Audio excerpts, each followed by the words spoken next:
A fiandeira de ouro. Era e não era uma vez, num reino que nem existia, uma história que aconteceu. Eu sei porque estava lá, vi tudo, tudinho mesmo, e até participei. Por isso posso contar. Foi que Manuel, o moleiro, era dono do único moinho da região. Suas moendas forneciam a farinha e o fubá para ricos e pobres, fadas e bruxas, reis e rainhas.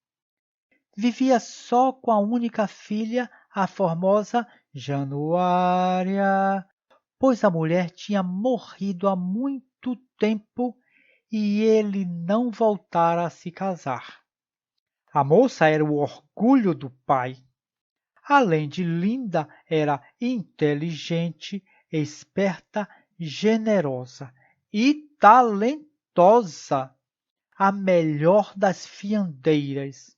Em suas mãos, a roca cantava o dia inteiro, transformando em fios as ramas do linho e do algodão, a lã dos carneiros. O moleiro não se cansava de elogiar a filha, e mais de uma vez eu o ouvi dizer maravilhas sobre ela. Cá entre nós, sempre achei que o moleiro exagerava um pouco nos elogios. Parecia que a filha nem era pessoa humana de tantas qualidades e nenhum defeito que tinha.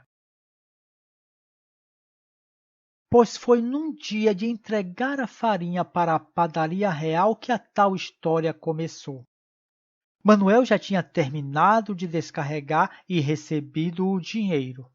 Estava de papo fiado com os padeiros reais e, como sempre, começou a elogiar as qualidades da filha. Nesse momento, o rei entrou na padaria. Tinha ido fazer uma boquinha escondido dos médicos reais que o achavam muito gordo e queriam que ele emagrecesse.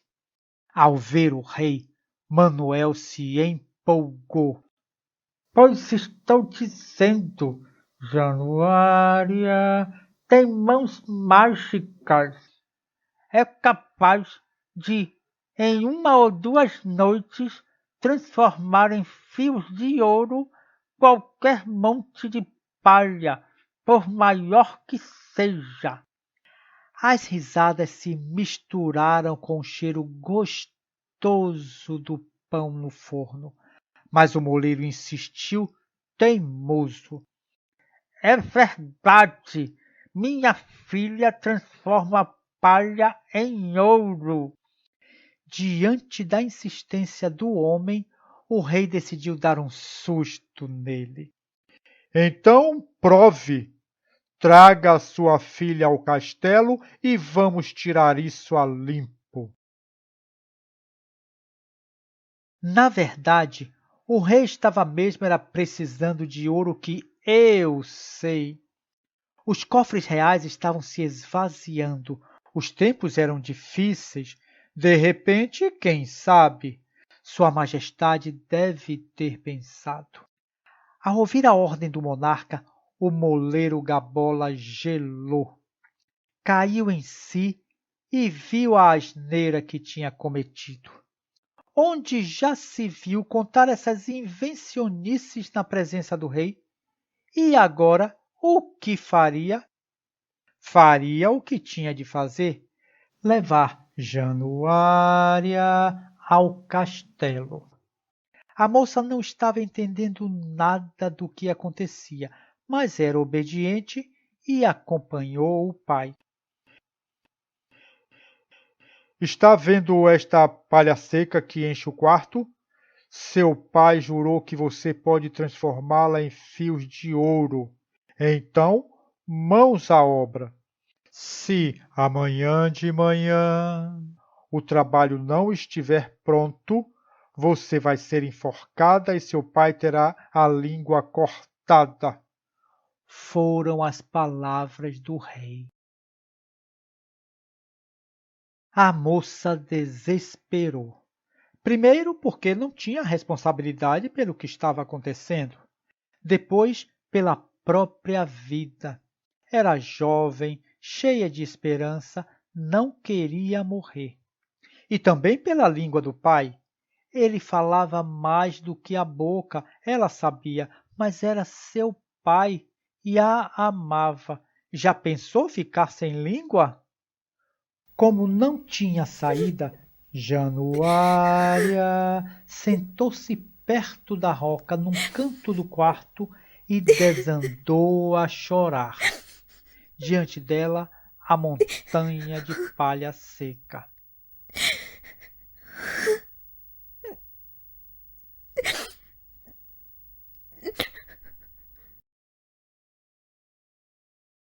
Quando se preparava para ir até o rei e dizer que o pai mentira, que ela não tinha o poder de transformar palha em ouro, a porta se abriu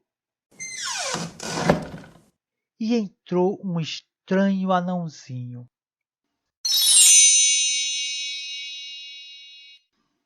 Minúsculo, meio torto, com um olhar misterioso, foi logo perguntando: O que é, linda menina, que te faz chorar assim? Ai de mim, disse Januária.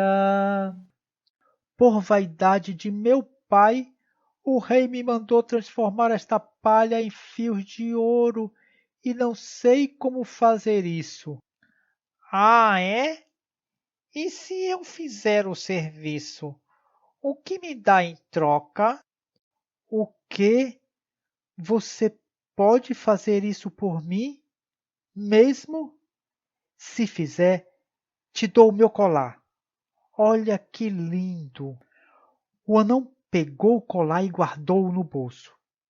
Depois se sentou e, trabalhando a noite inteira com a roca, como se nunca tivesse feito outra coisa, fiou toda a palha, que se transformou em rolos e rolos de fios de ouro. Na manhã seguinte, o rei, embora surpreso, pois nunca acreditara nas palavras do moleiro, ficou encantado. E como estava mesmo precisando de ouro, muito ouro, levou Januária para outro quarto, ainda maior e mais cheio de palha, e ameaçou: ou você transforma esta palha em ouro, ou será enforcada e seu pai terá a língua cortada. De novo a moça caiu no choro, achando que daquela vez estava perdida. Mais uma vez, no entanto, foi salva pelo estranho anãozinho.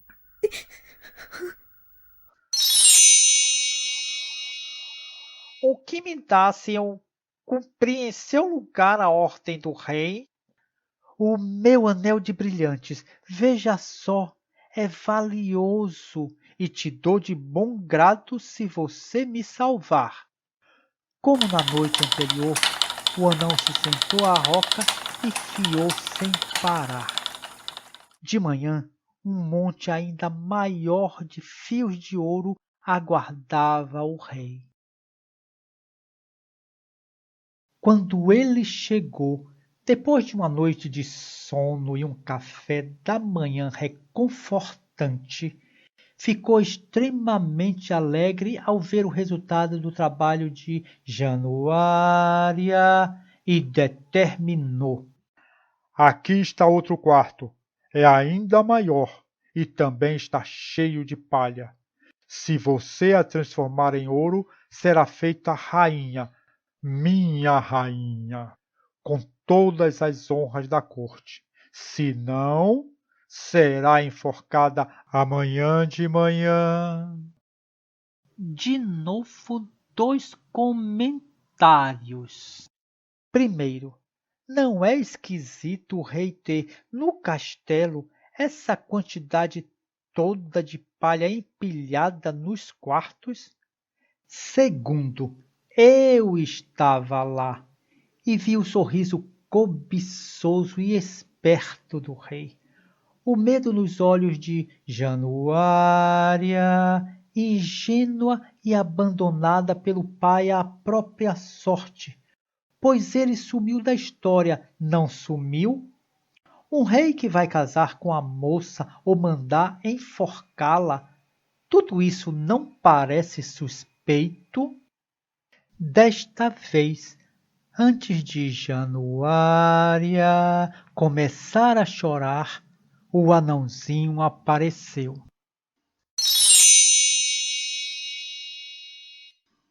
Outra coisa, e esse anão que aparece sempre nas horas de necessidade, não é meio esquisito também? E agora, o que você vai me dar para eu transformar toda esta palha em ouro como das outras vezes? Ai de mim, já não tenho mais nada. Já te dei tudo o que tinha de valioso. Então me prometa uma coisa. Se eu transformar esta palha em ouro, quando tiver seu primeiro filho como rainha, ele será meu. Apesar do desespero, Januária riu. Que bobagem! Ela, rainha? Ela, mãe de um príncipezinho? Isso nunca iria acontecer. E prometeu o que o anão queria. Na manhã seguinte, o rei, deslumbrado, viu os fios de ouro e percebeu que seu grande tesouro era mesmo Januária, e casou com ela conforme prometera. Palavra de rei não volta atrás, não é?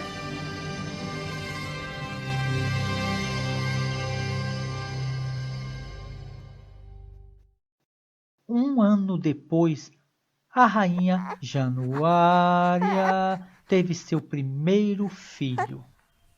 O príncipezinho era lindo, saudável, a mãe estava feliz e nem se lembrava mais da estranha promessa que havia feito ao anão. Mas ele se lembrava e logo apareceu no palácio para cobrar.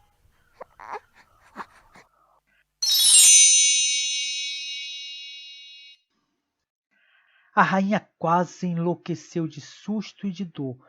Pediu, implorou, mas o anão estava firme.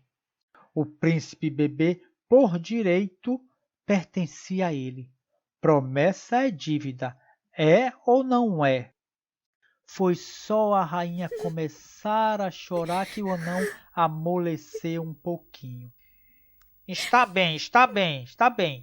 Vou te dar mais uma chance. E deu. Se no fim de 3 dias você adivinhar qual é o meu nome, deixarei que fique com a criança. Caso contrário... E desapareceu do mesmo modo que aparecia, misteriosamente.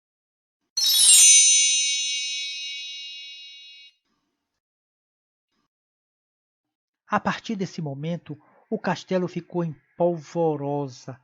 Todos corriam para lá e para cá, e logo a rainha despachou mensageiros para reinos do ar, da terra e do mar, a fim de anotarem todos os nomes do mundo, pois um deles seria o do misterioso anão.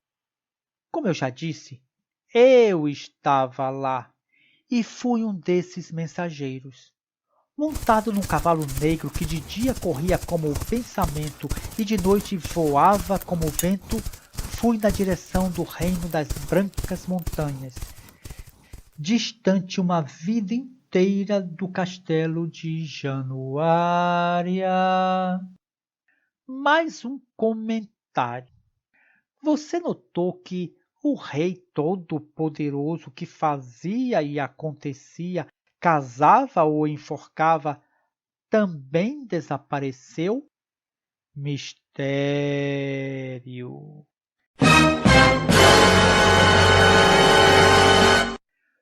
No final do primeiro dia, eu ainda não tinha voltado, mas como me contaram, o anão apareceu.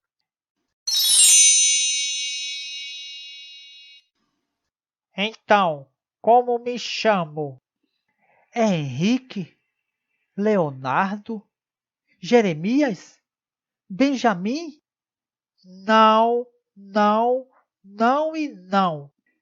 No segundo dia, eu também não estava, mas soube depois como foi. Dagoberto, Floriano, Pedro Antônio, Rasputin? Não, não, não e não!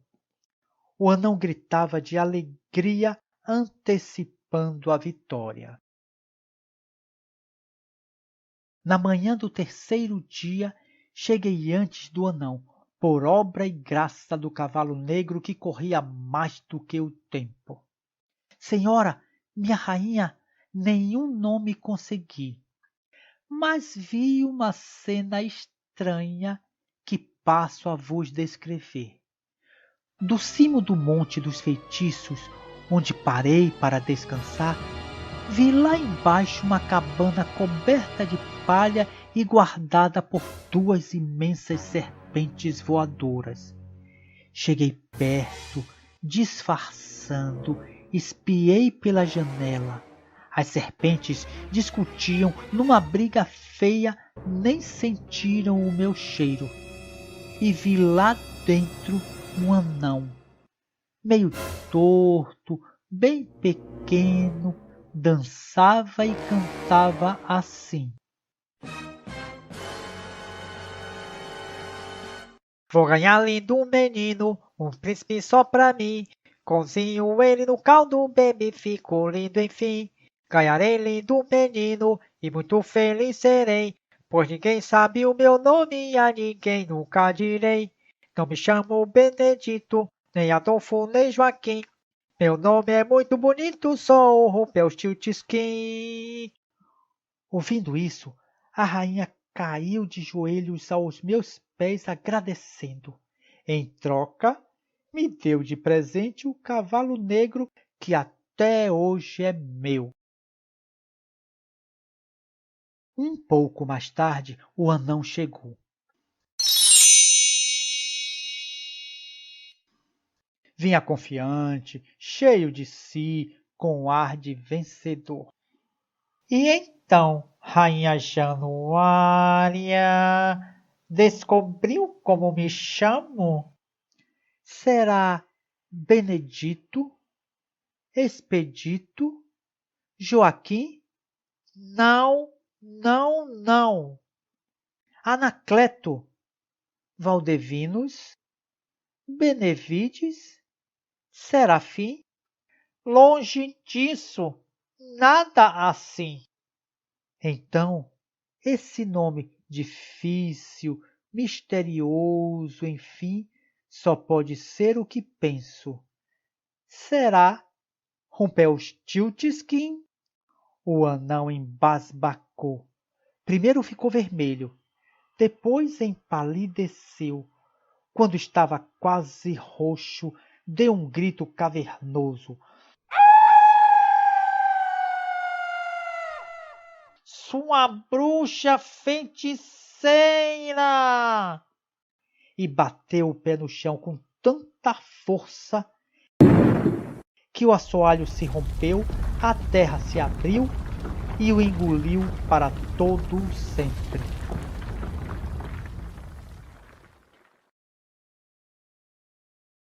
Foi assim que foi o fim do tal Rumpelstiltskin. No castelo, todos viveram felizes. para sempre e como sempre. Quanto a mim, montei no meu cavalo negro que corre mais do que pensamento e voa mais do que o vento e vim. Para quê? Para contar para você esta história assim, uai. E fim.